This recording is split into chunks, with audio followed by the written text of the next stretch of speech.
Hi hello welcome back to my channel. അപ്പോൾ നമ്മളിന്ന് ചെയ്യാൻ പോണത് ഹൂപ്പ് ആർട്ടിൻ്റെ ഡിസൈൻസ് നമ്മൾ ഉണ്ടാക്കിയെടുക്കുന്നത് എങ്ങനെയാണെന്ന്. അതായത് നമ്മൾ വരയ്ക്കാനും നന്നായിട്ട് വരയ്ക്കുകയും നന്നായിട്ട് എഴുതണവർക്ക് ഡയറക്റ്റായിട്ട് ക്ലോത്തിലേക്ക് വരച്ച് എഴുതണവരുണ്ട്. പക്ഷെ അതല്ല, ഞാൻ പ്രിൻ്റ് എടുക്കണവരുടെ കാര്യം പറയണത്. അപ്പോൾ അവർക്ക് നല്ല ഡിസൈൻസ് ഉണ്ടാക്കിയെടുക്കാൻ വേണ്ടിയിട്ട്, അത് കസ്റ്റമൈസ് ആയിട്ടുള്ള ഡിസൈൻസ് മൊബൈലിൽ തന്നെ നമുക്ക് ഉണ്ടാക്കിയെടുക്കാൻ പറ്റും. അപ്പോൾ അതെങ്ങനെയാണെന്നാണ് നമ്മൾ നോക്കുന്നത്. ഇതുപോലുള്ള ഡിസൈൻസ് നമുക്ക് ഉണ്ടാക്കിയെടുക്കുന്നത് എങ്ങനെയാണെന്നാണ് കാണിക്കാൻ പോണത്. അപ്പോൾ അതിന് വേണ്ടിയിട്ട് നമ്മൾ മെയിനായിട്ട് 2 ആപ്പുകളാണ് യൂസ് ചെയ്യുന്നത്. ഫോണിലാണ് ചെയ്യുന്നത് നമ്മൾ. അതിൽ പിൻട്രസ്റ്റും ഉണ്ട്, അതുപോലെ തന്നെ WPSും ഉണ്ട്. പിൻട്രസ്റ്റ് നമ്മുടെ ചോയ്സാണ് കേട്ടോ. ഞാൻ ഈ ഡിസൈൻ കിട്ടാൻ, ആ ഫ്ലവറിൻ്റെ ഡിസൈൻ കിട്ടാൻ വേണ്ടിയിട്ടാണ് പിൻട്രസ്റ്റ് യൂസ് ചെയ്യണത്. WPS ജസ്റ്റ് ടൈപ്പ് ചെയ്യാൻ വേണ്ടിയിട്ട്, ഡോക്യുമെൻ്റ് ഉണ്ടാക്കാൻ വേണ്ടിയിട്ടാണ്.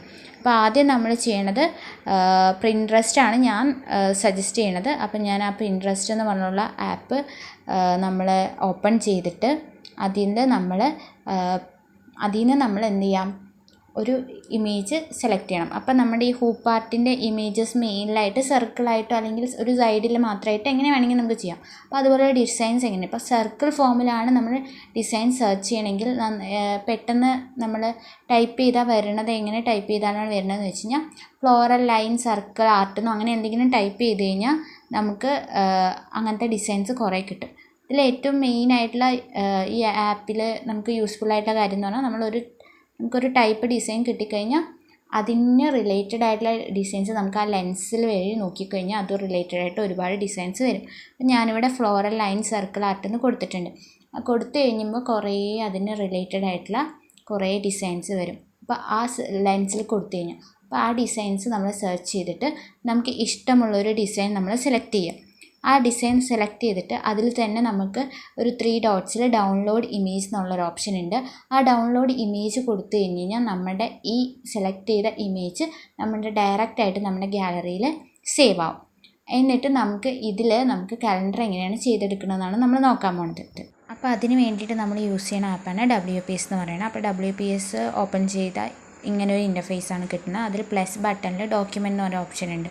അതിൽ ബ്ലാങ്ക് എന്നുള്ള ഓപ്ഷൻ ക്ലിക്ക് ചെയ്ത് കഴിഞ്ഞാൽ ഇങ്ങനൊരു പേജ് വരും. ഇതിൽ നമുക്ക് നമ്മുടെ കലണ്ടർ ടൈപ്പ് ചെയ്യാം. അപ്പം ഞാൻ മെയ് 2021 കലണ്ടറാണ് ഇവിടെ ടൈപ്പ് ചെയ്യണത്. 21 കൊടുത്തു. നമ്മൾ സാധാരണ പോലെ സൺഡേ, മൺഡേ, ട്യൂസ്ഡേ, പിന്നെ എല്ലാ ഡിജിറ്റ്സും മീൻസ് ദിവസങ്ങളും നമ്മളവിടെ ഡേറ്റുകളും നമ്മളവിടെ ടൈപ്പ് ചെയ്ത് കൊടുക്കുക. ഇങ്ങനെ നമുക്ക് എല്ലാം കൂടി ടൈപ്പ് ചെയ്യാം. ഒരു 4 സ്പേസ് വിട്ടിട്ട് എല്ലാ ലെറ്റേഴ്സും ടൈപ്പ് ചെയ്യാൻ വേണ്ടി നോക്കുക.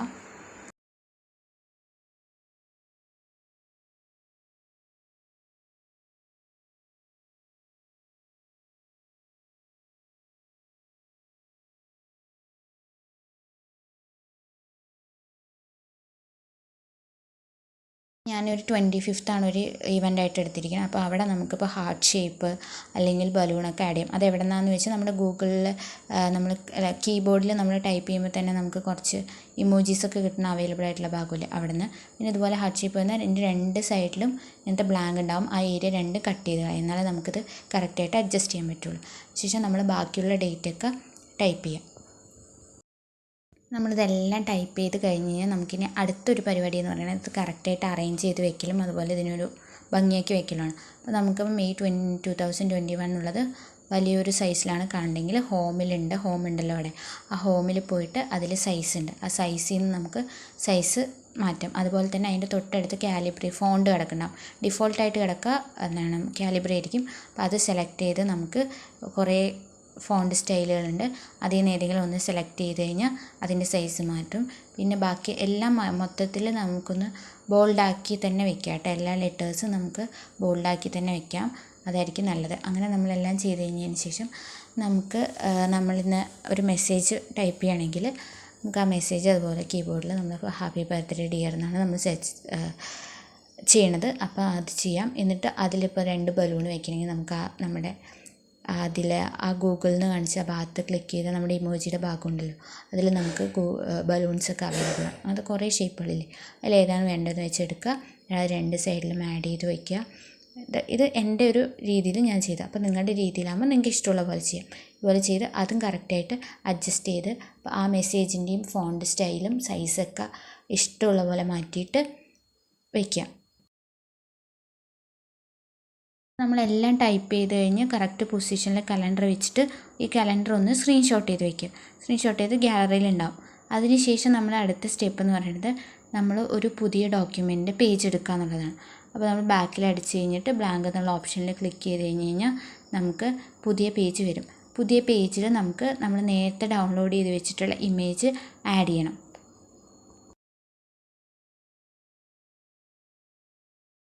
അതിനുശേഷം നമ്മൾ ബ്ലാങ്ക് പേജിൽ 4 സ്ക്വയർ ഉണ്ട്, അതിൽ ഇൻസേർട്ട് എന്നുള്ളൊരു ഓപ്ഷൻ ഉണ്ട്. ഇൻസേർട്ട് ഓപ്ഷനിൽ പിക്ചർ കൊടുത്തു കഴിഞ്ഞാൽ നമ്മൾ നേരത്തെ ഡൗൺലോഡ് ചെയ്ത് വെച്ച് ഇമേജ് സെലക്ട് ചെയ്തിട്ട് അതിൽ ആഡ് ചെയ്യാൻ വേണ്ടി പറ്റും. എന്നിട്ട് നമുക്കതിൽ റാപ്പ് എന്നുള്ള ഓപ്ഷൻ ഉണ്ട്, ആ റാപ്പ് വെച്ച് നീക്കാനൊക്കെ പറ്റും. പിന്നെ മെയിൻ ഇമ്പോർട്ടൻ്റ് ആയിട്ടുള്ള കാര്യം എന്ന് പറഞ്ഞാൽ 4 സ്ക്വയറിൽ തന്നെ വ്യൂ എന്നുള്ള ഓപ്ഷൻ ഉണ്ട്. വ്യൂ എന്നുള്ള ഓപ്ഷനിൽ പേജ് സെറ്റപ്പ് എന്നൊരു ഭാഗം വരുന്നുണ്ട്. പേജ് സെറ്റപ്പിൽ ലെറ്റർ ആയിരിക്കും ഡിഫോൾട്ടായിട്ട് കിടക്കുക, അത് A4 ആക്കുക. എന്താ വെച്ചാൽ നമ്മൾ പ്രിൻ്റ് എടുക്കുന്നത് മിക്കവാറും A4-ലായിരിക്കും. അപ്പോൾ ആ പൊസിഷൻ കറക്റ്റ് ചെയ്യാൻ വേണ്ടിയിട്ടാണ് A4 ആക്കുന്നത്. ശേഷം റാപ്പിൽ സ്ക്വയർ എന്നുള്ള ഓപ്ഷനൊക്കെ കൊടുത്ത് അത് നമുക്ക് എവിടേക്ക് വേണമെങ്കിലും നീക്കാം. അതുപോലെ അതിൽ റൊട്ടേറ്റ്, അങ്ങനെ കുറേ ഓപ്ഷൻസ് ഉണ്ട്. അതൊക്കെ നമ്മുടെ ഇഷ്ടപ്രകാരം നമുക്ക് യൂസ് ചെയ്യാം. എന്നിട്ട് അത് നമുക്ക് നന്നായിട്ട് സെറ്റ് ചെയ്ത് വയ്ക്കുക. പേജിൽ മൊത്തത്തിൽ ആ ഇമേജ്, ആ ഡിസൈൻ നമുക്ക് സെറ്റ് ചെയ്ത് വയ്ക്കുക. അപ്പോൾ നമ്മൾ ഇമേജൊക്കെ സെറ്റ് ചെയ്ത് കഴിഞ്ഞാൽ നമ്മുടെ അടുത്ത സ്റ്റെപ്പ് എന്ന് പറഞ്ഞാൽ നമ്മുടെ കലണ്ടർ ആഡ് ചെയ്യുക എന്നുള്ളതാണ്. കലണ്ടർ ആഡ് ചെയ്യുന്നതിന് വേണ്ടിയിട്ട് നമുക്ക് ആ 4 സ്ക്വയറിൽ ഇൻസേർട്ടിൽ തന്നെ പോവാം. അതിനുശേഷം ഇൻസേർട്ടിൽ പിക്ചർ എന്ന് കൊടുത്തു കഴിഞ്ഞാൽ നമ്മൾ നേരത്തെ സ്ക്രീൻഷോട്ട് ചെയ്ത് വെച്ച് കലണ്ടർ കിട്ടും. കലണ്ടർ ഒന്നില്ലെങ്കിൽ നമുക്ക് ഗാലറിയിൽ തന്നെ ക്രോപ്പ് ചെയ്ത് വെക്കാം, അല്ലെങ്കിൽ നമുക്ക് ഇവിടെ കൊണ്ടുവന്നിട്ടായാലും ക്രോപ്പ് ചെയ്യാം.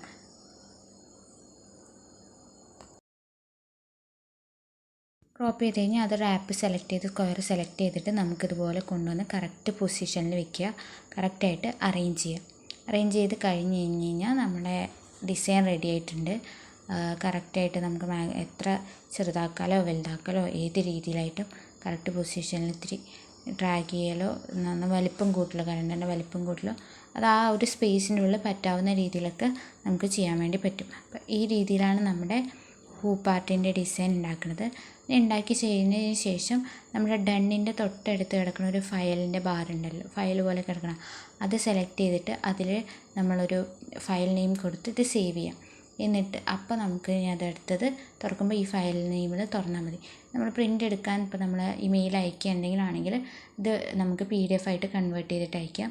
അതിൽ തന്നെ നമ്മളൊന്നും കൂടി സെലക്ട് ചെയ്ത് സേവ് ആസ് എന്നുള്ളതിൽ ഡോക്യുമെൻ്റ് എന്ന് കിടക്കുന്നുണ്ടാവില്ലേ സൈഡിൽ, DOCX എന്ന്, അത് മാറ്റി നമ്മൾ എന്താക്കിയാൽ PDF എന്നുള്ള ഓപ്ഷൻ സെലക്ട് ചെയ്ത് കഴിഞ്ഞാൽ അത് PDF ആയിട്ട് സേവ് ചെയ്യാം. ഇപ്പോഴും ഡോക്യുമെൻ്റ് കളയാതിരിക്കുക. എന്താ വെച്ചാൽ പിന്നീട് എന്തെങ്കിലും എഡിറ്റിംഗ് ഉണ്ടെങ്കിൽ ഡോക്യുമെൻറ്റിലാണ് എഡിറ്റ് ചെയ്യാൻ പറ്റുള്ളൂ.